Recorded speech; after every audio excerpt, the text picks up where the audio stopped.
سلام و عرض ادب و احترام دارم خدمت همه شما بینندگان عزیز، هموطنان گرامی خودم در ایران و هر کجای این کره خاکی که هستین و امروز شنبه با قسمت دیگری از سری برنامه‌های گفتمان در خدمت شما عزیزان هستم. امیدوارم این قسمت از برنامه مورد توجه و رضایت شما عزیزان قرار بگیره.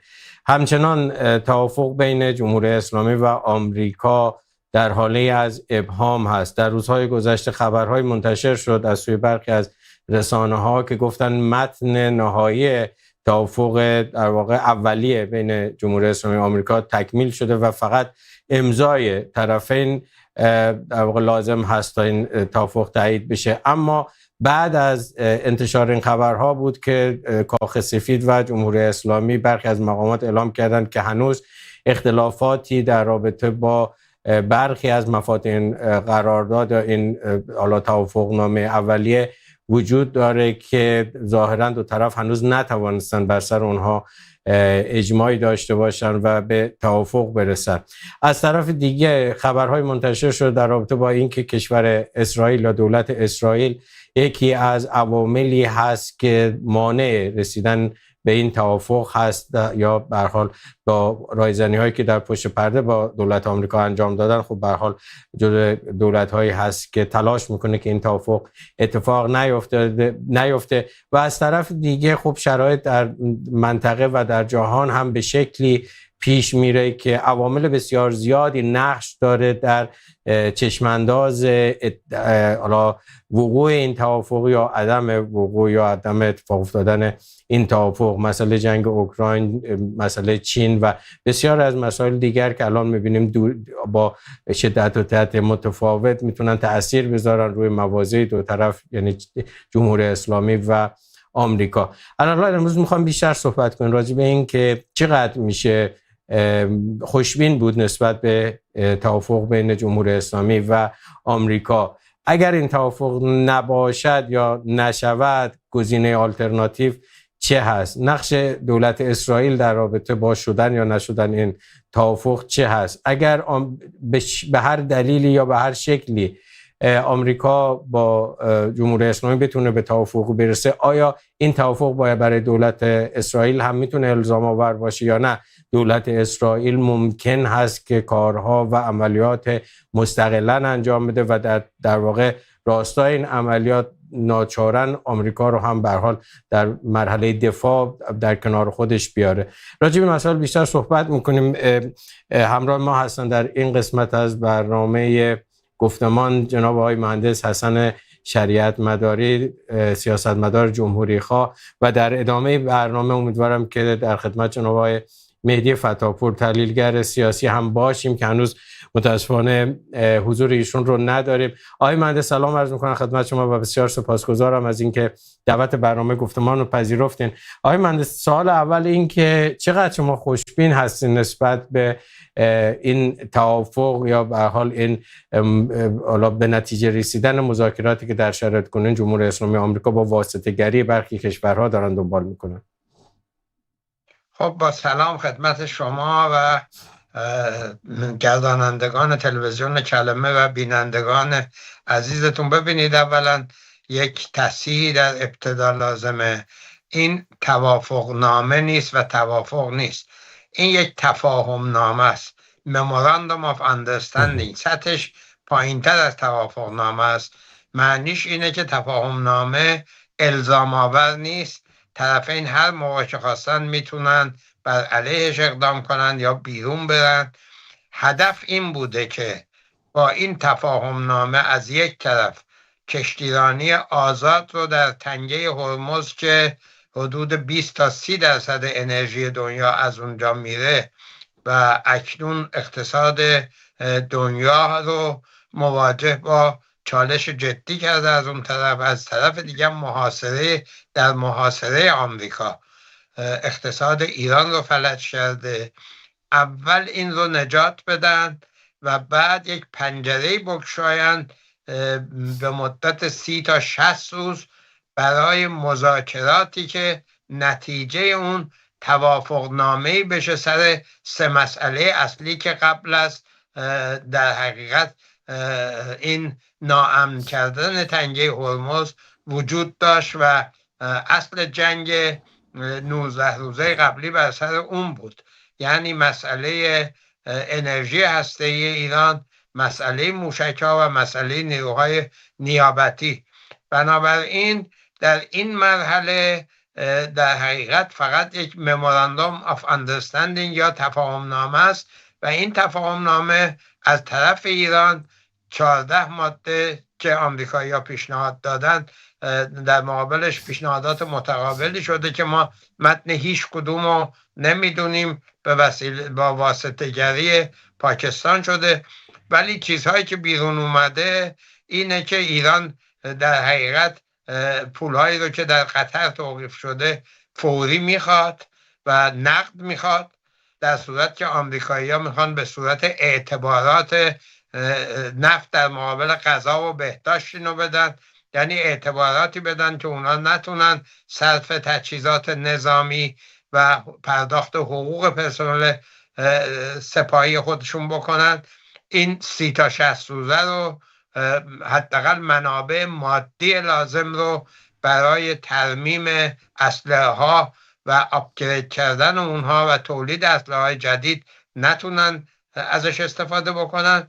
ایران هم شدیداً دنبال اینه که تا این پول آزاد نشه مذاکره تفاهمنامه معنی نداره. همچنین ایران تضمین میخواد که آمریکا، نه فقط آمریکا و اسرائیل ایران رو در آینده نخواهند زد، بلکه نیروهای نیابتی ایران رو در لبنان، در عراق، در یمن و جاهای دیگه هم مورد اصابت حملات خودشون قرار نخواهند داد. این هم چیزی است که آمریکایی‌ها قبول نمی‌کنند. اختلافات سر این خیلی زیاده. سر همینا معلوم نیست که آقای ترامپ قبول کنه یا نه. باید دید که آیا آخرش آقای ترامپ که باید امضا بگذاره، برای اینکه ایران قبول کرده با تغییرات شده. هنوز هیچ اثری از امضای آقای ترامپ تا این لحظه نیست. باید منتظر بود و اگر هم بشه باید دید که آیا کشتیرانی آزاد همونطور که آمریکایی‌ها میخوان خواهد شد، یا ایران همونطور که الان هم ادعا میکنه دنبال این خواهد بود که نه به عنوان عوارض کلاه شرعی گذاشته و میگه که ما پول ناوبانی رو که برای عبور سلامت کشتی‌های بزرگ نفتکش لازم هست و همچنین پول خدمات اداری رو خواهیم گرفت و اینا چیزایی است که باید بگیریم. بنابراین طرفین در این مرحله اختلافات زیادی دارند. حالا راجع به مذاکرات درباره 3 مسئله اصلی رو دوباره در بخش‌های دیگه خواهیم گفت. آقای مهندس خیلی کوتاه محبت کنید، شما امکان در واقع اتفاق افتادن این تفاهمنامه رو پس آنچنان زیاد نمی‌بینین با این وضعیت؟ بستگی به اراده ترامپ داره. ترامپ احتیاج داره به این تفاهمنامه. خودش گفته که من فکر می‌کردم که به خاطر انتخابات کوتاه خواهم آمد ولی این کار رو نخواهم کرد. ولی واقعیت اینه که بالاخره هم در داخل پایگاهی که جنگ رو میخواد کم شده و در حقیقت معترضین به جنگ زیادن. در داخل احزاب اختلاف زیاده و مسئله انتخابات پیش رو هم هست و از اون طرف دیگه هم اکنون اقتصادهای آسیا یعنی چین، کره جنوبی و ژاپن به شدت تحت فشار. منابع نفتی اروپا مطمئن نیست و اگر آمریکا نتواند که تضمین بکنه این کشتیرانی آزاد در تنگه هرمز رو، به شدت نیروی دریاییش مورد سوال قرار میگیره، برای اینکه بزرگترین تجهیزات خودش رو در اونجا مستقر کرده و وقتی عاجز از انجام این کار بشه خب مأموریت بین المللی که بر خودش قائله تحت سوال بزرگی قرار میگیره. بنابراین آمریکا هم احتیاج داره، ترامپ شخصا هم احتیاج داره، ولی حالا باید دید یک طرف این احتیاجه، یک طرف اینه که هر دو طرف میخوان برنده وانمود بشن و وادادن در مقابل هر کدوم از این شرایط ممکنه که مارکتینگ برنده شدن رو مخدوش کنه و نتونن از اون استفاده کنن. حالا باید دید که در نهایت در این ماشین محاسبه ترامپ چه چیزی پیش خواهد آمد و تصمیم او چه خواهد بود. بسیار سپاسگزارم جناب آقای فتاحپور. سلام عرض میکنم خدمت شما و بسیار سپاسگزارم از اینکه دعوت برنامه رو پذیرفتین. ما با اجازه شما تشریف نداشتین، با آقای شریعت مداری مهندس شریعتی شروع کردیم. همون سوال رو از سوال رو از شما میپرسم آقای فتاحپور، چقدر شما امکان به نتیجه رسیدن این تفاهم نامه بین جمهوری اسلامی آمریکا رو ممکن میدونید در وضعیت کنید و با توجه به اون شروطی که حالا گفته شده که این جزء شروط دو طرف هست در شرایط فعلی؟ با سلام به شما، به دوست گرانقدرم آقای شریعت مداری و همه هم‌میهنان که این برنامه رو میبینند. عرض بکنم همونطور که گفته شد این یه تفاهم نامه است، این به مفهوم حل مسائل بین ایران و آمریکا و به اصطلاح افتادن روی دور روابط جدید نیست. در اونجا خب خیلی هنوز مشکلات هست. این تفاهم نامه هدفش اینه که تنگه هرمز و محاصره دریایی تموم بشه و خطر جنگ فعلا مرتفع بشه، یعنی امکانات مذاکره برای مسائل دیگه طرح بشه.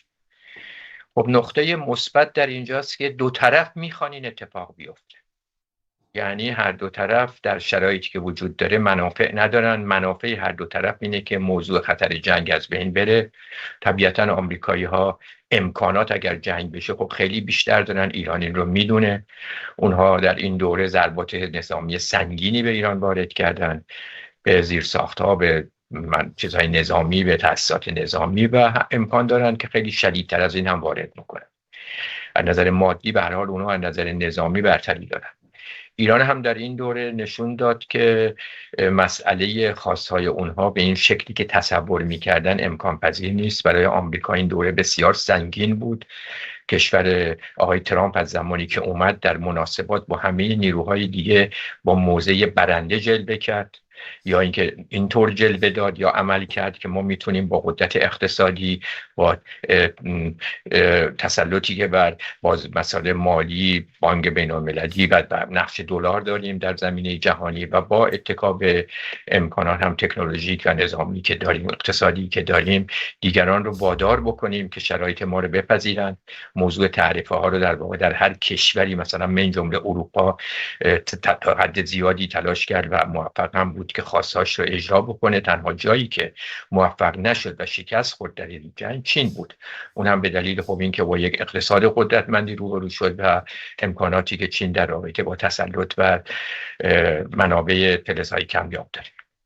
خب حالا در مقابل یک کشور کوچک از نظر نظامی اقتصادی، در مقابل کشوری که قابل مقایسه نیست، عملا نمیتونه خواستاشو اجرا کنه. خب این برای آمریکا بسیار سنگینه. باید دید که در دورهای بعدی چطور پیش میره. ولیکن تجربه نشون داد این دوره که اگر وارد مبارزه نظامی بشه باز همین ضربات سنگین‌تره، نمیتونه حکومت رو بر سرنگون بکنه از طریق حمله هوایی و این دوره نشون داد. و زدن زیرساخت‌ها به ایران خیلی لطمه میزنه ولی اون به خواستاش تأمین نمیشه. بنابراین نه آمریکایی ها مایلن دوباره جنگ بشه نه ایرانی ها. این نقطه مثبت. ولی ما تجربیات زیادی داریم در جهان که دو طرف نمیخوان به جنگ کشیده بشه، ولی به دلیل تأکیداتی بر این وجه اون وجهی میره بالا، هی تنش میره بالا، جنگ میشه. مهمترین تجربه تاریخی در این دوره جنگ اول جهانیه. در جنگ اول نه اتریشی ها، نه روس ها، نه آلمانی ها، نه انگلیس ها، نه فرانسوی ها، هیچ کدوم نمیخواستن جنگ بشه. همه تصور میکردن میتونن امتیازاتی از طرف مقابل بگیرن و موضوع رابطه هاشون ادامه پیدا کنه. شاید یکی دو سیاستمدار مثل وزیر دفاع آلمان و چرچیل وزیر دربار انگلیس میخواستن جنگ، معتقد بودن جنگ اجتناب ناپذیره. هیچ کس نمیخواد، ولی جنگ شد. به دلیل اینکه یه خاص اتریشی‌ها پیش کشیدن، روسا نپذیرفتن، یه نبردن بالا. به همین شکل، به همین دلیل اختلافاتی که وجود داره و موضوعاتی که مطرح میشه در این حال باید جدی گرفت. ولی از اونجایی که اراده دو طرف نیست که اینها رو گسترش بدن، مثلا 2 روز پیش که درگیری‌های در خلیج فارس به وجود اومد در نزدیک تنگه هرمز و نگران کرد خیلی نیروها رو، ولی خب دو طرف این رو کنترل کردن. در این حال نباید خطر رو برطرف کرد. شاید تنها نقطه خطرناک که میتونه به گسترش پیدا بکنه و میتونه مشکلات جدی پیدا بکنه مسئله حمله لبنان و درگیری‌هایی که در لبنان وجود داره. خب اسرائیل مایل نیست اینجا توافق پیش بره. اسرائیل فکر میکنه که ادامه درگیری‌ها به سوده و میتونه ایران رو به زانو در بیاره و در نتیجه عملاً بعیده که اون هم تبعیت بکنه و درگیری در لبنان و عملاً شاید به دلیل جلوگیری از همین تفاهم گسترش هم داده و کوتاه هم نخواهد اومد به زودی. اون میتونه خطرناک بشه. من به هر حال در مجموع بدل اینکه دو طرف خاص دارن مثبت میدونم. اختلافاتی که مطرح میشه در زمینه مهمترینش همین مسئله نیابتی هاست که در این دوره بهشون حمله نشه. این موضوع که به هر حال یه راه حلی شاید پیدا بشه، تفاهمی بین این دو کشور به وجود بیاد. ولی همونطور که صحبت شد این مسئله تازه اگر هم بشه تازه اول راست. مسائل اصلی مونده که باید در بحث‌های بعدی پیش بره. یعنی هنوز ما به حل مسئله اصلا هنوز آغاز این پایان آغاز مسئله است. یعنی این میتونه فقط این باشه که ما فعلا درگیری نظامی بالفعل نیست، خطرش نیست و اون موقع میتونه مذاکرات برای مسائل دیگه پیش بره و عملا خب مسئله دریایی ایران و تنگه هرمز که اون اولی برای ایران و دومی برای جهان بسیار مهمه پایان پیدا کنه. سپاسگزارم. آیه شریعت مداری، خب ما در جمهوری اسلامی با یک طیف جدیدی از قدرت، حالا بگیم تندروتر یا کندروتر، هر چیزی، اینکه میخوان یا نمیخوان به حال این توافق اتفاق بیفته، هر مسئله با یک طیف جدید از قدرت مواجه هستیم. از طرف دیگه آمریکا هم یا دولت ترامپ هم دو نیاز داره. یک نیاز این که شما فرمودین، مسئله این که بتونه این توافق رو به عنوان یک پیروزی بفروشه در آمریکا و جاهای دیگه، و یک مسئله دیگه که آقای ترامپ باش مواجه هست این هست که در قیاس با مسئله برجام باید یک سر و گردن این توافق به حال توافق جامع تری باشه، قابل قبول تری باشه.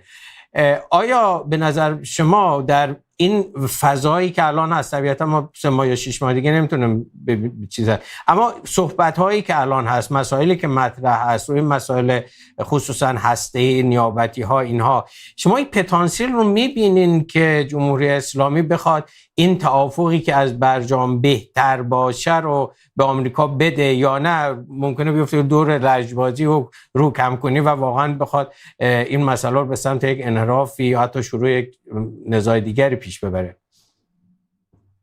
بله، ببینید اصلا قبل از اینکه وارد اون مرحله بشیم، مهمتر از اون این هست که ایران توانسته با این استراتژی، با این شیفت استراتژی از این 3 مسئله‌ای که گفتید به تنگه هرمز، مسئله اصلی رو بحران انرژی در دنیا بکنه.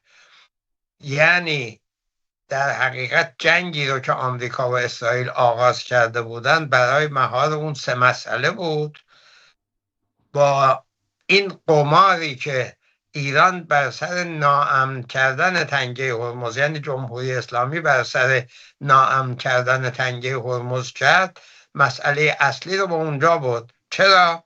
برای اینکه اقتصاد دنیا به هیچ وجه تاب ناامن شدن تنگه ای رو که 20 تا 30% انرژی دنیا از اونجا میره نداره. بنابراین در دراز مدت اگر ایران نافرمانی بکنه و به کارهای خودش در تنگه هرمز به این قمار ادامه بده، نه تنها هیچ جناحی، نه دموکرات ها و نه جمهوری خواهان و نه ترامپ و نه هیچ رئیس جمهور دیگری میتواند قبول کنه که این تنگه ناامن و بسته بمونه، بلکه اروپایی ها و آسیایی ها هم به یک اجماع جهانی خواهند پیوست بر علیه ناامن شدن تنگه هرمز و امن شدن اون، و ایران در کنار خودش حتی متحدینی رو که فکر میکنه مثلا مثل چین نخواهد داشت، برای اینکه اقتصاد چین به شدت وابسته به انرژی فسیلی است و این اقتصاد چین رو هم دچار اختلال میکنه. بنابراین این 30 تا 60 روز شروعش از موقعی است که کشتیرانی در تنگه هرمز آزاد بشه و مسئله مهم فعلی اینه که ببینیم آیا این تفاهم نامه، این قدرت رو خواهد داشت که این خواست رو تأمین بکنه یا نه. فعلا این معلوم نیست، ولی اگر این بشه تازه 30 تا 60 روز وجود داره که 30 روز اون رو مهلت دادن که مینروبی ایران به کمک کشورهای اروپایی مثل انگلیس که داوطلب شدن در مینروبی کمک کنند، همه مینها رو از تنگه هرمز ببرند. در عرض این مدت باید کشتی‌ها آزاد عبور کنند و واسطه ها در حقیقت زمینه رو آماده خواهند کرد برای بعد از 60 روز مذاکرات درباره این 3 مطلب برای رسیدن به یک تفاهم. اما خودمون میدونیم که خب ایران دنبال اینه که به هر ترتیبی باید حق غنیسازی داشته باشه. آمریکایی‌ها فقط این حق رو در حدود 3.6% قبول میکنن. این یک. دو، آمریکایی‌ها شدید اصرار دارن که 447 کیلو اورانیوم غنی شده باید به خارج از ایران، اون هم نه به روسیه و چین بلکه به کشوری بره یا آمریکایی بره که تحت کنترل آمریکایی‌ها باشه، اون رو رقیق کنن و به ایران بازگردونن یا از بین ببرن. از اون طرف دیگه ایران تضمین میخواد که هیچ کس بهش حمله نکنه و در عرض همه این مدت میشه یقین داشت که اسرائیل با حملات پیاپی خودش به ایران و به متحدین ایران در منطقه یا نیروهای نیابتی خواهد گفت که این توافقی که میکنید قابل عمل نیست. عملا این رو نشان خواهد داد و اگر مسئله اگزیستنسیل باشه، یعنی ببینن توافقی میشه که اسرائیل در اون شرکت نداره، حتی بدون رضایت آمریکا ممکنه تندروهای اسرائیل این حملات رو انجام بدن، کما اینکه الان در لبنان برخلاف رضایت آمریکا دارن انجام میدن. بنابراین اختلافات به قدری زیاده که فقط عاملی که ترامپ روش حساب کرده اگر صحیح باشه که نمیدونیم صحیحه، اون وخامت اقتصاد در حدی که جمهوری اسلامی کمرش بشکنه و سپاه مجبور بشه گفته های پزشکیان، قالیباف و دیگران رو که دیگه آهی در بساط نیست بپذیره. فقط در اون شرایطه که این بسته تحمیلی ترامپ که در حقیقت اصولش فرقی نکرده و همون چیزهایی که روز اول گفته برای ایران قابل پذیرش خواهد بود و در حقیقت جمهوری اسلامی بازنده قضیه خواهد بود، در صورتی که جمهوری اسلامی به شدت مقاومت میکنه که بازنده نباشه. بازنده بودن در این قضیه یعنی سپاه از بین بره، بشه یک نیرویی که در یک نبرد بزرگی که نابرابر بوده و از اول غلط حساب کرده باخته و بعداً زمینه آماده بشه که این نارضایتی ها به شکل انفجاری در مقابلشون باشه و شاید نظام نمونه. بنابراین بازنده شدن یک مسئله وجودی برای جمهوری اسلامی، به هیچ وجه به اون رضایت نمیده. به این دلیله که من در حقیقت در یک مصاحبه گفتم متاسفانه من این فاصله رو با وجود همه خوشبینی هایی که سعی میکنم داشته باشم، فاصله بین دو جنگ میبینم و فاصله است که ایران ازش استفاده خواهد کرد تا برای جنگ بعدی که در تیررس نگاهش هست خودش رو آماده کنه. سپاسگزارم. جناب فتاحپور، آقای شریعت مداری خوشبین نیستن به اون توافق نهایی. بعضی هم مطرح میکنن که این فاصله، خب جمهوری اسلامی اون رو همونطور که آقای شریعت مداری گفتن برای آمادگی برای یک جنگ دیگه میخواد.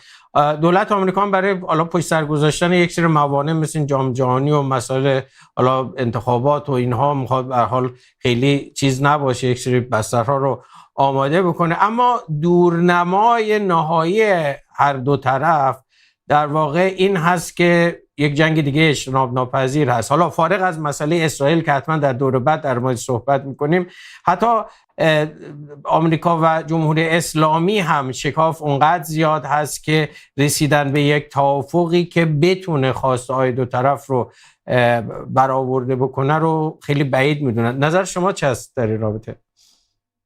ببینید اگر این فرض بپذیریم، به گفته بشه این فرض که ما جنگ اجتناب ناپذیره و جمهوری اسلامی فقط از این استفاده میکنه، به هر حال آمریکایی ها میخوان الان جنگ نشه و اونها هم همه این محاسبات رو دارن. بنابراین اگر فاصله ای هم باشه، هر دو حتما منافعی درش دارن که فکر میکنن در این دوره جنگ نشه. من تصور میکنم که فعلا این دو کشور هیچ کدوم تمایل ندارن به جنگ برسونن کار، نمیخوان این کار بشه، نه اینکه مسائل حل میشه. این دو تا رو باید تفکیک کرد. ما در تمام این سالها بعد از برجام هم و قبل از برجام هم اعمال فشار بر ایران داشتیم، تحریم داشتیم، ایران هم نمیپذیرفت، سیاست‌های تندی داشتیم، توافق هم نشد، ولی که جنگ شدیم بار و بحث جنگ یک مرحله بالاتره. طبیعتاً یک دوره طولانی همیشه میتونه به جنگ بکشه، همیشه خطر داره، ولی فعلا الان اون نتایجی که در این جنگ به وجود اومد، هم در رابطه با ایران هم در رابطه با آمریکا، اینه که دو طرف از جنگ سعی میکنن ابعاد کنن. برداشت من اینه از تمام سیاست. خب آقای فتاپور ببخشید عذر میخوام آقای فتاپور، این فعلا تا کجا هست؟ یعنی این فعلا تا به نظر شما، حالا فرض کنیم این چیز هم تفاهم نامه هیچ موقعی تا 60 روز دیگه هم ممکنه فعلا چیز باشه؟ بله 60 روز دیگه هم اینا بازم همین مسائل وجود داره، یعنی میندازن دوباره یه ما دیگه تحریم میکنن که 60 روز دیگه گفتن نیست که 60 روز دیگه حتما جنگ میشه، مگر اینکه بخوان جنگ بشه، یعنی به جایی برسن که به منافع خودشون رو ببینن که در جنگ منافع دارن. فعلا همچین دیدی ندارن. میتونه تغییر اوضاع به وجود بیاد، هم در درون ایران میتونه تعادل نیرو تغییر بکنه، هم در درون آمریکا میتونه. امروز آقای جی دی ونس خیلی وسط صحنه است. خب آقای جی دی ونس از تیپ‌های به اصطلاح خیلی جدی آمریکا فرست در نظر فکری و به اون طیفی کاملا تعلق داره که واقعا معتقدند که سیاست‌های آمریکا که تلاش کرده در خیلی از مسائل سیاستاشو با جنگ پیش ببره، به ضرر آمریکا بوده. طیفی هستن که میگن از طرق دیگه، طرق اقتصادی، طرق فشارهای دیگه میشه برد و آمریکا دلیل نداره این کارو بکنه، باید به فکر چی منفعت مستقیمشه مطرح. خب میتونه تعادل نیرو عوض بشه، این که آدم نمیتونه قطعی بگه، چون وقتی خطر وجود داره میتونه به جنگ هم برسه. ولی که موضوع اینه، ببینید الان اگر این تفاهم نامه مطرح بشه، الان خطر جنگ برطرف شده، بعد میره رو بحث بعدی. شما در رابطه با بحث بعدی فعلا هیچ کدوم از خواستهایی که مطرح شده به طور مشخص دقیقاً اون شرایط مطرح نشده، ولی آمریکایی ها موشک ها رو تا حالا صحبتاشون دیگه مطرح نمیکنن مدت هاست. اگر آمریکایی ها موشک ها رو بذارن وسط، میشه گفت پس تفاهم نمیخواد بشه، یعنی بسیار خطر بالاست. چون مسئله موشک ها طبیعیه، با توجه به جنگی که شد ایران نمیپذیره که موشکاشو مثلا محدود بکنه یا نداشه، چون تنها چیزی که داره از نظر نظامی الان موشکاست دیگه، اون یعنی خلسرای کامل هم در مقابل آمریکا هم اسرائیل اینو نمیپذیره. و بنابراین معنیش اینه که اون دو موضوع دیگه است که جدیه، یعنی مسئله هسته‌ای که فعلا رو مسئله هسته‌ای بیشتر تاکید میشه و مسئله نیابتی. در مورد مسئله هسته‌ای ما با یه بغرنجی مواجهیم. خب اگر مسئله هسته‌ای الان به صلح منجر بشه با خواستایی که مطرح شده، الان اینه که تعلیق یه مدتی ایران تعلیق میکنه، بعدش قرارداد 3.5% مورد پذیرش قرار میگیره با مقدار 3.5%، چونه سر مدت زمان تقلیقه که چند سال باشه. دومی که این قضیه‌هایی که 60% هستش باید محدود بشه، ولی که چونه زدن بر سر اینه که کجا محدود بشه، کی کنترلش داشته باشه، چجوری پیش بره تا رقیق بشه. خب از نظر یک عقل سلیم که بیرون قضیه وایساده نگاه میکنه، وقتی اینا رو میشنفه، میگه اگر قرار باشه این اختلافات به جنگ بکشه، این یک کار غیر عقلاییه. یعنی شما وقتی پذیرفتید که دیگه بالای 3.5% نیاد، آمریکا اون حق رو پذیرفته، بنابراین دیگه اینی که 10 سال باشه یا 5 سال باشه موضوعی نیست که به جنگ بکشه، منطقاً باید حل بشه، راه حل پیدا شه. دومی هم به همین شکل، وقتی که قرار شده پذیرفته ایران که این رقیق بشه، خب حالا کجا رقیق بشه؟ اینا همونطور که گفته شورای شریعت مداری هم مطرح کرد، نه بر اساس منافع، بر اساس چهره پیروز بیرون اومدن هر دو طرف. یعنی ایران میخواد چهره‌ای به نشون بده که ما این همه جنگ کردیم، میشه به دستمون رسیده، گرفتیم. آمریکا میخواد نشون بده که در این جنگ قرارداد بهتر از برجام شد. بهتر از برجام اصلا چی در میتونه بیاد؟ 60% اصلا وجود نداشت اون موقع. بنابراین اصلا 60% محصول اومدن بیرون از برجام. یعنی در این عرصه آمریکا آقای ترامپ بسیار کار دشواری داره. چی رو باید این خواستایی هم که الان مطرح کرده اگه توافق بشه، باز هم اون چیزی نیستش که مثلا حالا یک قرارداد خیلی بالاتری به دست آورده.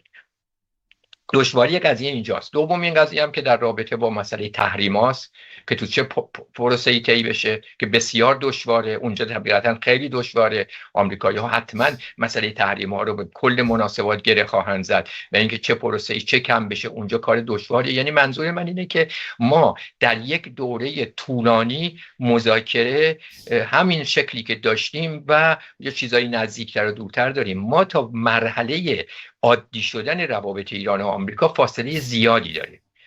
این خواستایی که مطرح میشه خیلی فاصله زیاده، ولی که این الزاما به این معنی نیست که فوری به جنگ دیگه منجر میشه. جنگ معنی این که منافع داشته باشن در دو طرف، فکر کنن در جنگ چیزی میتونن به دست بیارن مثلا که در غیر جنگ نمیتونن به دست بیارن. به همین دلیل همونطور که گفتم امکانش کمتره، ولی میتونه بره. مهمتر از اینه که در سطح جهان اروپایی ها، چینی ها، روس ها و مهمتر از همه اینا محوری که جدید شکل گرفت، محور قدرتمندی در منطقه و تاثیرگذاره، یعنی محور ترکیه، مصر، عربستان، پاکستان، اینا همه مخالف جنگه و همه موافق باز شدن تنگه هرمزن.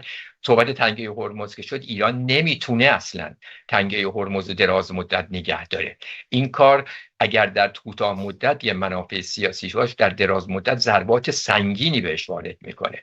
در اون صورت تمام نیروها در جهان من جمله چین در مقابلش قرار میگیرن، من جمله این محوری که گفتم در مقابلش قرار میگیره. این محور الان نقش بسیار مهمی داره در منطقه و خب نزدیک شدن با هم در مقابل اسرائیل، هم در رابطه با ایران. و همین دلیل خلاصه بکنم صحبتم رو، من خودم شخصا به اینکه این تفاهم بالاخره با بالا و پایین چون منافع دو طرف پس جایی میرسه و احتمال بالاتر اینه که ما در لحظه خطر جنگ برطرف میشه. در دراز مدت ولی ما اختلافاتی که بین دو طرف وجود داره، مسئله هسته‌ای هم حل بشه، اختلافات دیگه‌ای وجود داره. ایران تا بخواد وارد مناسبات عادی در روابط جهانی بشه باید خیلی چیزها رو بپذیره. آمریکای ترامپ و آمریکای اوباما فرق میکنه. آمریکای اوباما قبل از آمریکا فرست یک تصور دیگه‌ای از جهان داشت. اونها تصورشون این بود که یک کشور اگر وارد مناسبات جهانی بشه به دلیل قدرت اقتصادی و قدرت نظامی و قدرت مالی آمریکا به طور اتوماتیک منافع آمریکا تضمین بشه. براشون مهم نبود یا در درجه اول اهمیت نبود که اون کشور مثلا برزیلی باشه که مثلا نیروهای چپ 16 سال توش حکومت کردن، یا مثلا ویتنامی باشه. به هر حال اینکه بتونه وارد مناسبات بشه و مناسبات اقتصادی با آمریکا برقرار بکنه. آمریکای ترامپ این نیست، چیزای بیشتری خواهد خواست. آمریکای ترامپ مشخصا منافع مستقیم آمریکا رو میخواد تضمین بشه. بنابراین ما کار دشواری داریم. یعنی موضوع مناسبات ایران و آمریکا درست دورانیه، میتونه در آینده به هر حال حاد بشه، دوباره مثلا مسائلی پیش بیاد، ولی فعلا با توجه به تعادل نیرو، با توجه به این مسائل جنگ، امکانات مساعدی برای کنترل این قضیه در این مرحله وجود داره. بقیه مسائل برمیگرده به اینکه اون مسائلی که گفتم در یک دوره طولانی مدت بتونه مذاکرات کجا بره و حد زیادی هم برمیگرده که حالا بعد از همه این تغییرات وقتی خطر جنگ برطرف میشه، این حکومت ایران، این افرادی که امروز سپاهیانی که امروز اومدن میخوان در این زمینه در کجا بیان پاشونه بذارن رو زمین. میتونه کاملا مسئله با یه سیاست به جنگ بکشه، میتونه یه مقداری تعدیل به وجود بیاد و تغییرات مثبت به وجود بیاد. سپاسگزارم. آیه شریعت مداری، حالا به هر حال این چالش بین جمهوری اسلامی و آمریکا در رابطه با این تفاهم نامه یا اون توافق نامه چالش خیلی کلانی هست که خب خیلی ها مردد نگاه میکنن به شدن ها، شکاف ها زیاد هست. اما از یک طرف داستان یک در واقع مسئله جدیتر هم وجود داره، مسئله اسرائیل هست که شما اشاره کردین بهش که اسرائیل خب با حداقل در رابطه با پایان جنگ و نتیجه هر گونه نزاع با جمهوری اسلامی اهداف دیگه یا متفاوتی با آمریکا داره. برخی میگن که در این دور مذاکرات اون چیزهایی که اسرائیل به عنوان تهدید از طرف ایران و جمهوری اسلامی میدونه اونها حل و فصل خواهد شد و آمریکا خودشو متحد خواهد دونست. برخی میگن نه، الزاما آمریکا در واقع همه اینها رو نمیخواد یا نه و نمیتونه مورد مذاکره و حل و فصل بکنه. پس اسرائیل احتمال این که بخواد حتی شما هم گفتین یک جانبه وارد بشه وجود داره، حملاتی انجام بده حتی بدون چراغ سبز آمریکا، و اگر جمهوری اسلامی بخواد جوابی بده یا پاسخ بده لاجرم آمریکا میاد و کنارش قرار میگیره و تمام این مذاکرات روی هوا خواهد رفت. نظر شما راجع به مسئله چی است؟ بله ببینید، خب از این مرحله‌ای که فعلا به عنوان تفاهم نامه است آزمایشی است برای درجه اطمینانی که طرفین به هم میتونن بکنن.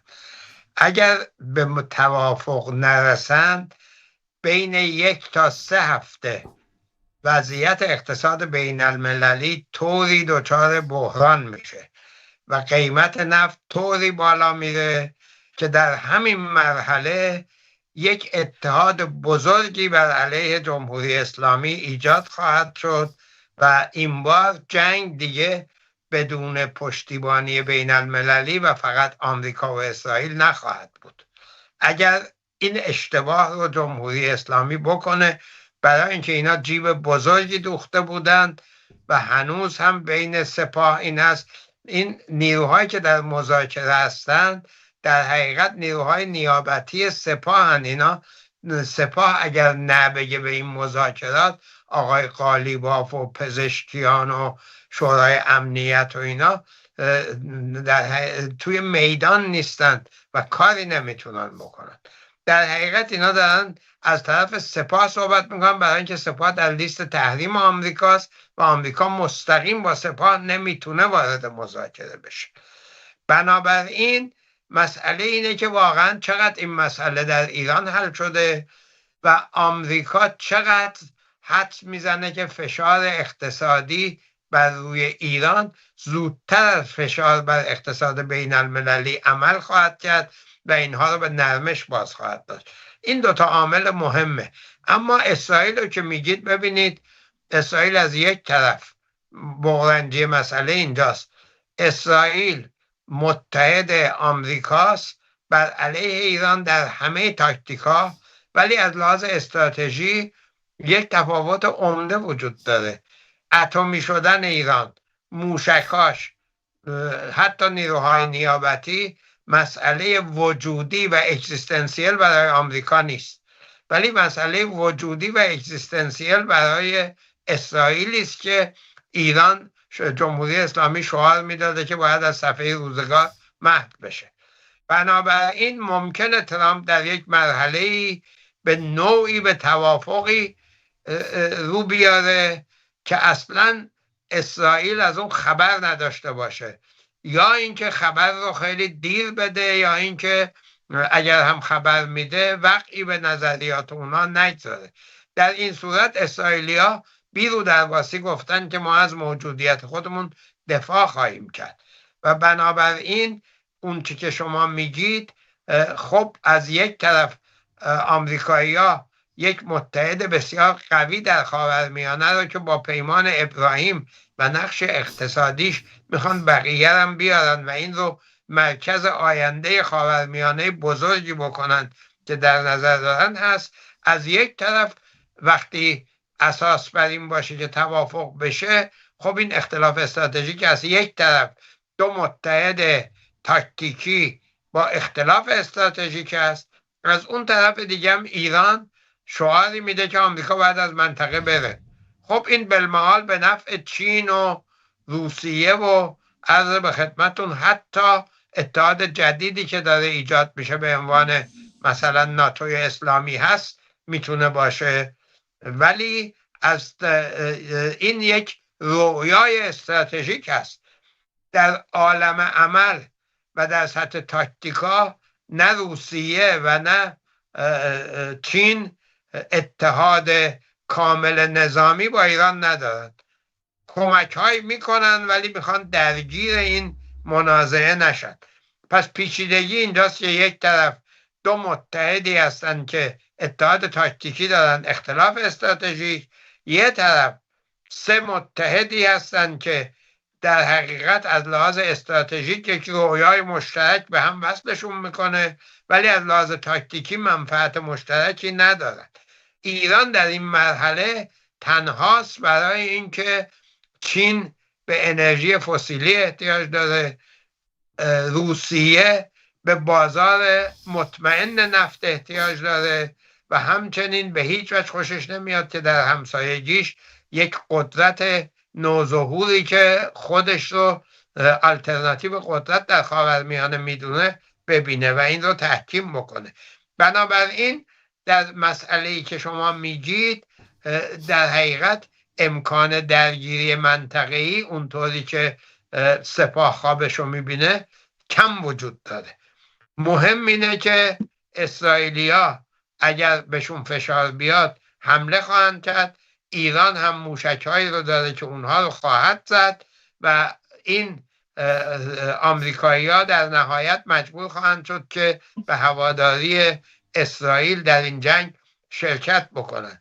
همه خوشبینی‌هایی رو که آقای فتاپور داره منم دارم، ولی جنگ‌ها متاسفانه سناریوهای بدبینانه باعث شده که همیشه امکان وقوعشون زیاد باشه. ما مجبوریم که با سناریوهای بدبینانه جلوی این خطر جنگ رو که منافع ملیمون، زیر ساختامون، انسانهامون و همه چیزمون رو به باد میده در حقیقت تا اونجایی که میدونیم برش اثر بگذاریم و این اثر در این هست که هم در سطح بین المللی با جنگی که یک جنگ فرسایشی است مخالفت بکنیم، هم در سطح ملی به سپاه باید فشار بیاد که این جنگ هیچ ربطی به منافع ایران و منافع ملی نداره و حتی از لحاظ وجودی هم شما رو به نیروی تبدیل خواهد کرد که بیشتر منفور مردم خواهید شد برای اینکه شکست بر پیشانی شما در دراز مدت نوشته و اگر این کار رو ادامه بدید آخر عاقبت خوشی نه مملکت خواهد داشت و نه شما خواهید داشت. سپاسگزارم. جناب فتاپور، نقش اسرائیل، عرض کردم که حالا برخی میگن که آمریکا برای در واقع مواجه نشدن با عواقب اقدامات اسرائیل خودش رو در واقع موظف میدونه یا مجبور هست که در این پروسه تفاهم نامه و توافق به هر حال اون دغدغه‌های آمریکا اسرائیل هم برطرف بکنه و برخی میگن که شاید نتونه. آیا این سناریویی که گفتم این که خب اسرائیل اگر که مواجه با اون رفع مشکلات و تهدیدات نشه خودش اقدام بکنه و در پاسخ جمهوری اسلامی آمریکا مجبور بشه کنار اسرائیل بایسته، چقدر محتمل هست به نظر شما؟ ببینید، من در صحبت قبلیم فراموش کردم که توی جهان گفتم اسرائیل رو بگم. سوال شما بسیار دقیقه. اسرائیل در بین نیروها نیروییه که معتقده که راهی به جز جنگ نیست، قطعیه، باید با نیروی نظامی و با اعمال قهر جلو رو گرفت. استدلالایی هم داره در رابطه منافع خودش و بنابراین بین تمام پارامترهایی که در جهان گفتیم من شمردم به سود پایان، به سود این نیست که قطعا مثلا رابطه ایران و آمریکا عادی بشه، ولی بر علیه جنگ به جز اسرائیل. این کاملا درسته و اسرائیل هم میتونه نقش بازی کنه، کاملا درسته. به همین دلیل هم ما با شرایط خطرناکی مواجهیم، حتی امروز مواجهیم، نه فقط برای دور بعد. حتی اینکه این تفاهم نامه به توافق برسه، الان اومده داره توافق نامه بحث میشه، اسرائیل داره لبنان رو میزنه، موضوعی که برای جمهوری اسلامی هم خیلی حساسه. این میتونه حتی این تفاهم نامه رو به هم بزنه، توی تفاهم نامه نکاتی تعریف بشه. از نظر من مثلا به عنوان یک ایرانی نباید این کار بشه و باید تلاش بشه این تفاهم نامه به نتیجه برسه تا ما خطر جنگ رو در لحظه رفع کنیم، ولی ممکن این اتفاق بیفته و واقعی است این مسئله. من توجه بکنید که برای اسرائیل نه فقط منافع ایران بلکه حتی ایران اگر سیاستی رو پیش ببره در رابطه با منطقه که مورد نظر ما هم هست، اگه من مثلا به عنوان آدمی که میخواد یک سیاستی دراز مدتی در رابطه با ایران بده، میگه الان یک محوری درست شده، همین محوری که ذکر کردم، پاکستان، عربستان، مصر، ترکیه، اینا نسبت به اسرائیل انتقاد دارن، مخالف اسرائیلن، به خصوص ترکیه که خیلی روشن موضع گرفته، عربستان حتی موضع گرفته، مثل همشون، هر 4 تاشون موضع دارن، طرفدار 2 دولتن. خیلی از خواستایی که فکر میکنیم، ما هم فکر میکنیم به عنوان نیروهای ایرانی به سود منطقه است، مطرح میکنن. و حالا فرض بکنیم پس فردا ایران سیاستش رو، سیاست گذشته رو ادامه نده، بخواد تغییر بده در منطقه، تغییرات مثبتی به وجود بخواد با اینا همرو بشه، اسرائیل خوشحال نخواهد شد. یعنی حتی در اون شرایط هم اعمال فشار ادامه پیدا میکنه. یک نیروی قدرتمندتری شاید حتی نسبت به این قضیه حساسیت بیشتری نشون بده تا اینکه اون 4 تا با هم دیگه جدا هستن و ایران سیاست تندم ببره. یعنی ما با یک پدیده بغرنجی در رابطه با اسرائیل مواجهیم، میتونه خطرناک هم باشه. من با صحبت آقای شریعت مداری در این که خطر جنگ واقعی است، جدی است و ما در شرایطی که دو طرف نمیخوان، یعنی امکان جلوگیری از جنگ هست، ولی کاملا میتونه که پارامترها برخلاف این خواست عمل بکنه، خواست تبادل نیرو هر لحظه تغییر بده. من مثال جنگ اول رو زدم. بنابراین با توجه به نتایج جنگ که در این دوره هم در حد محدود معلوم شد، ما با تمام نیرومون این باشه که جلوی جنگ رو بگیریم.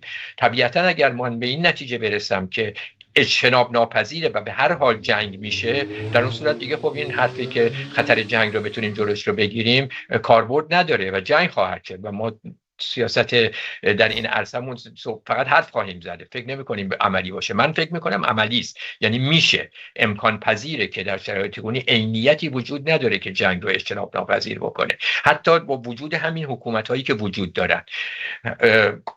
و این رو باید تفکیک کرد از حل مسائل ایران با آمریکا. اون خیلی سخت تره، اون دراز مدت تره و اون کار بسیار دشواریه.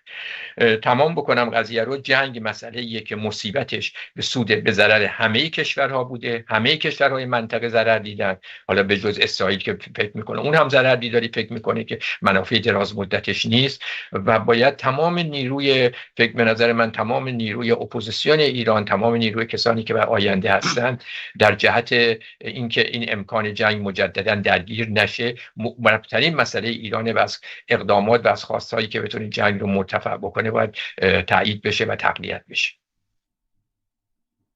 سپاسگزارم. آقای من شریعت مداری، یک از دوستان ما یک پیامی فرستادن ولی نزدیک 4 دقیقه فقط فرصت هست.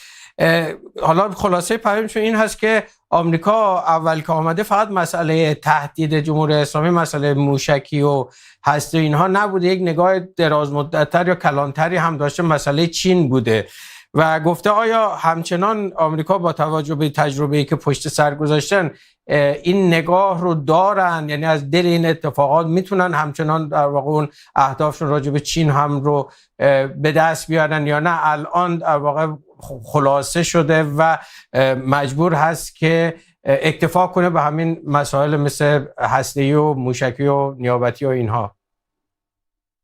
خب ببینید، این یک هدف استراتژیک هست که ترامپ داشته و آمریکا هم داره، یعنی رفع اختلاف با ایران هنگامی ممکنه که ایران از بلوک روسیه و چین به بلوک غرب منتقل بشه.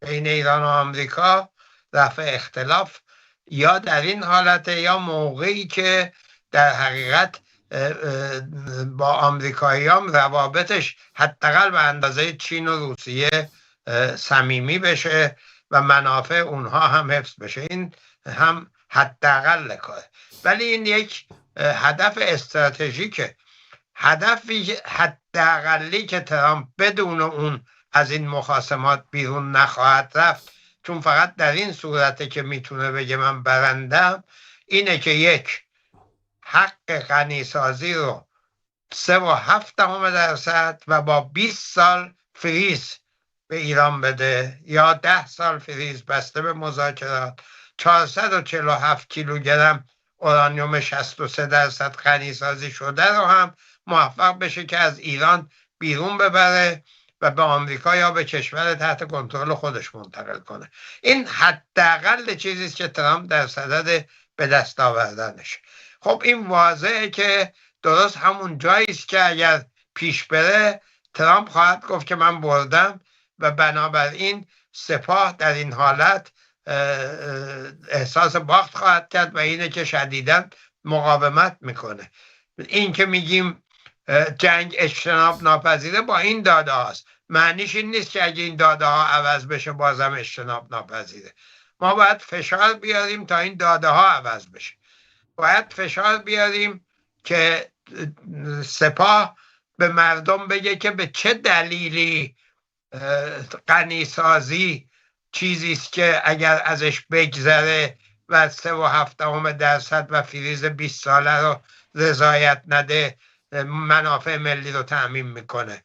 چرا ما باید همه زیر ساختمون رو از دست بدیم، کشور از بین بره، مردم بمیرن، این همه اعدام بشه، این همه کشتار بشه، ما به ازای اون این بشه که ما به جای 447 کیلو مثلا 600 کیلو اورانیوم غنی شده داشته باشیم، در آستانه درست کردن بمبی باشیم که میدونیم اگر نزدیک به اون بشیم حتی ممکنه با بمب اتمی ما رو بمباران کنه.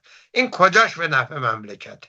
بنابراین این قطعی بودن جنگ بسته به گفتمان هایی است که امروز رایجه. ما باید فشار بیاریم تا این گفتمان ها عوض بشه. زورمون در فضای بین المللی خیلی کمتره، ولی در فضای داخلی گفتمان فرهیختگان ما، دانشگاهیان ما، جامعه شناسان ما، اپوزیسیون ما، فعالین مدنی و حقوق بشری ما خواه ناخواه در فضای عمومی اثر خواهد گذاشت و این اثر روی سپاهی هم که درست آخر زمانیه، درست هیچ منطقی رو گوش نمیده، ولی بالاخره تحت تاثیر خواهد بود و نخواهد توانست در مقابل چنین استدلالاتی بایسته، ممکنه مؤثر باشه. حداقل وظیفه ما اینه که این شرایط رو بهینه بکنیم و خطر جنگ از بین بره. ما چیزی از دست نمیدیم اگر 447 کیلو اورانیوم از ایران بیرون بره و غنیسازی 20 سال فریز بشه. هیچ کجای منافع ملی ما صدمه نمیبینه و بنابراین میتونیم سر این تفاهم بکنیم و این خواسته ای نیست که به منافع ملی ما ضرر برسد. سپاسگزارم. جناب فتاحپور، همین سوال رو از خدمت شما دارم. آیا این مسئله چین در جزء اهداف حالا غیر یا پنهان آمریکا در جنگ با جمهوری اسلامی و ایران بوده یا نه و فکر می‌کنید چقدر امکان تحقق یافتن، اگر بوده به نظر شما چقدر امکان تحقق یافتنش در شرایط کنونی هست؟ یعنی آیا اگر مثلا اون کفی که آقای شریعت مداری میگن پیش بیاد، این یک برد برای چین در یک نگاه دراز مدت نخواهد بود؟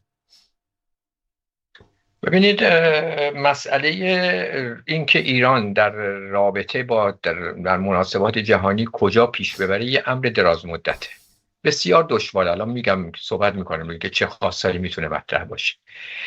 امروز یک ما فقط 4 دقیقه فرصت داره. ما بسیار خوب، بس فقط روی این صحبت میکنم، امروز صحبت نمیکنیم. ببینید، آمریکا خب در گذشته در دوران اوباما، در دوره‌ای که با گلوبالیزاسیون اعتقاد داشتن، معتقد بود کشورهای مثل ایران در صورتی که وارد مناسبات جهانی شن، در حالی صورتی که بیان قواعد رو بپذیرن، WTO رو بپذیرن، با کشورهای مختلف مناسبات برقرار بکنن و دست برخوردهای تند با دیگران نکنن و غیره، اینها منافع آمریکا تأمین میشه. آمریکا قدرت برتر نظامی، مالی، دلار نقش تعیین کننده داره، تکنولوژیک هست و بنابراین مهم نیست دیگه مثلا اگر در یه چارچوب فرض کن با چین هم مناسبات داشته باشن یا نداشته باشن، آمریکا منافعش تامین میشه. فشارش هم در این جهت بود و خب متاسفانه در اون شرایطی که امکان پذیر بود در روند مثبتی روندها پیش بره، ما این کار رو کشور ایران نکرد در اون 30 سال و در اون 30 سال کشورهای دیگه این کار رو کردن، مثل کشورهای مثل ویتنام، مثل برزیل، مثل آفریقای جنوبی، خیلی هم رشد کردن. در دوره جدید ازبکستان، قرقیزستان اینا مبتدن تو این مسیر، یا حتی کشورهای دیگه که میشه هندوستان و دیگران. امروز دولت آقای ترامپ خواستهای سنگین‌تری داره. امروز دولت آقای ترامپ مسئله رقابتش با چین، تحت فشار قرار دادنش با چین، یک مسئله مرکزیه. در اون زمان آمریکا و چین و روسیه یه بلوک بودن، رقابت با هم داشتن، ولی در سالهای قبل از 2015 شما میدونید که بر سازمان ملل در رابطه با تحریم ایران بالاخره چین و روسیه وتو نکردن، یعنی همراهی کردن با آمریکا اعمال فشار به ایران رو. حتی در اون دوران ما یک چنین پدیده‌ای نداشتیم. دولت آقای ترامپ چارچوب سیاست دیگه‌ای داره و در نتیجه در اون حل دراز مدت قضایا دیگه با اون خواستهای عمومی که ایران وارد مناسبات بشه نخواهد بود.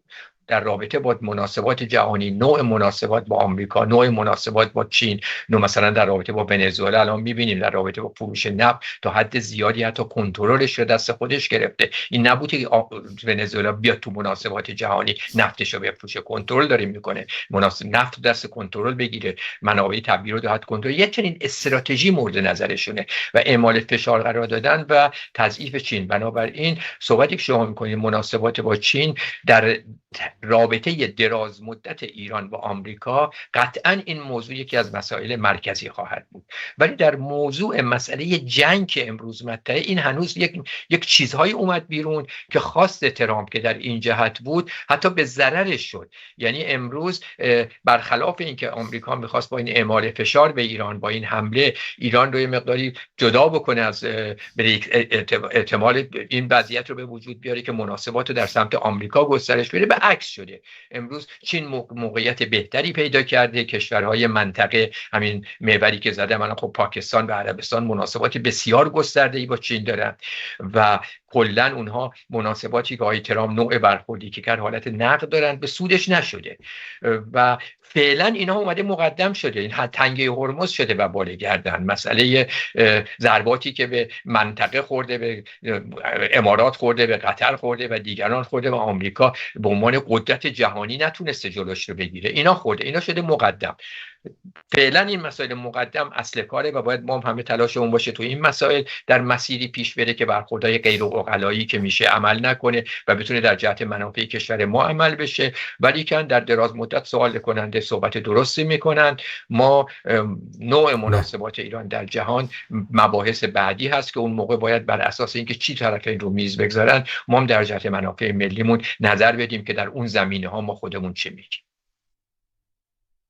بی نهایت سپاسگزارم جناب آقای مهندس شریعت مداری و جناب آقای مهدی فتاپور. این داستان سر دراز دارد ظاهرا، حالا باید در واقع با این مسئله کلنجار بریم، برنامه بذاریم، صحبت کنیم و البته امیدوار هستم که زودتر ختم به خیر بشه. وضعیت مردم ایران، مردم منطقه، مردم جهان به حال وضعیت در بیار، خصوصا کشور ما ایران که خب متاسفانه در وضعیت اصلا خوبی نیست و چالش‌های خیلی زیاد داره. آقای مهندس جناب آقای فتاپور، بی‌نهایت ممنون از محبت شما. امیدوارم در برنامه بعدی توفیق باشه در خدمت شما باشه. ما فرصت این برنامه به پایان رسید. از شما عزیزان خداحافظی میکنم. همچنین شما بینندگان عزیز دیگه هیچ فرصتی نداریم.